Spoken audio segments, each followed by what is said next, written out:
यह कहानी रिया नाम की एक लड़की की है। रिया एक साधारण परिवार से थी और उसने अपने माता पिता की इच्छा का सम्मान करते हुए बचपन में ही अच्छे अंक प्राप्त किए थे और उच्च शिक्षा पूरी की थी।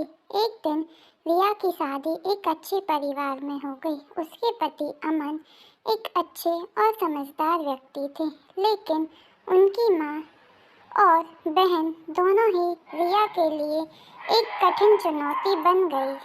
शादी के पहले रिया को उनके परिवार के बारे में बहुत सारी सकारात्मक बातें बताई गई थी, लेकिन शादी के बाद उसे सास और ननद के असली चेहरे का सामना करना पड़ा।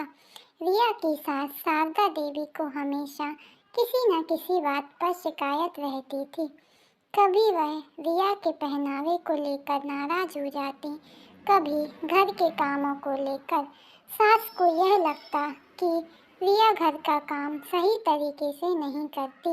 वह बार बार रिया को कहती, तुम घर का काम ठीक से नहीं करती, तुम्हारे जैसे लोगों से इस घर में काम नहीं चलता। रिया की ननद श्वेता भी कम नहीं थी। वह हमेशा रिया के खिलाफ अपनी माँ के कान भरती रहती थी और उसकी हर छोटी बड़ी गलती को बड़ा चढ़ाकर पेश करती थी। श्वेता का हमेशा यह कहना होता था कि तुम जैसी बहू घर की इज्जत बढ़ाने के बजाय घटाती हो। मुझे नहीं समझ आता कि अमन ने तुमसे शादी क्यों की। तुम्हारी जैसी लड़कियों को तो सिर्फ काम करने के लिए घर में रखा जाता है। इस तरह के आरोप रिया को दिन प्रतिदिन मानसिक रूप से तोड़ते जा रहे थे। रिया के पास इन सब बातों का जवाब देने के लिए शब्द नहीं होते थे। उसके पति अमन ने भी कभी अपनी माँ और बहन के अत्याचारों को गंभीरता से नहीं लिया। वह हमेशा कहते, ये सब मामूली बातें हैं, तुम्हें इतना तूल नहीं देना चाहिए। शारदा देवी और श्वेता ने रिया को अपने घर के कामों में भी फंसा लिया। रिया को पूरा दिन खाना बनाने, साफ सफाई करने और अन्य घरेलू कामों में व्यस्त रखा जाता। इसके बावजूद भी शारदा देवी और श्वेता उसे हमेशा अपमानित करती। रिया को लगता कि वह एक दासी की तरह काम कर रही है, जिसे कोई भी आदर नहीं देता।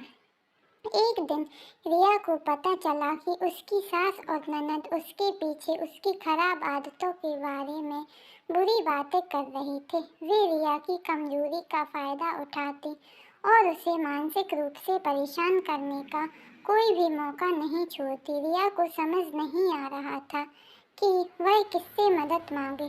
वह अपने माता पिता से भी बात करने की हिम्मत नहीं जुटा पाती थी, क्योंकि वह नहीं चाहती थी कि वे उसकी शादी को लेकर दुखी हों। लेकिन एक दिन रिया ने खुद को आत्मनिर्भर बनाने का निर्णय लिया। उसने घर के कामों को कम करके और अपने व्यक्तिगत समय को बढ़ाकर मानसिक शांति प्राप्त करने का रास्ता अपनाया। उसने अपने पति को साफ कहा, अगर आप चाहते हो कि मैं इस घर में खुश रहूं, तो आपको अपनी माँ और बहन से बात करनी होगी और उन्हें समझाना होगा कि मेरे साथ ऐसा व्यवहार करना गलत है। अमन को इस बात रिया का गुस्सा समझ में आया। उसने अपनी माँ और बहन से बात की और उन्हें समझाया कि रिया को इस तरह मानसिक रूप से परेशान करना ठीक नहीं है। अमन ने शारदा देवी से कहा, माँ, रिया को परेशान करना अब बंद करें। वह हमारी जीवन संगिनी है और हम दोनों का यह कर्तव्य है कि हम उसे सम्मान दें। कुछ दिनों बाद शारदा देवी और श्वेता ने अपनी गलतियों का एहसास किया। शारदा देवी ने रिया से माफ़ी मांगी और उसे अपनी जगह का सम्मान देने का वादा किया। श्वेता ने भी अपनी बहन जैसा व्यवहार करते हुए रिया को अपनी गलतियों के लिए माफ़ी मांगी। धीरे धीरे रिया का जीवन फिर से खुशहाल हो गया। कहानी अच्छी लगी हो चैनल को सब्सक्राइब करना ना भूलें।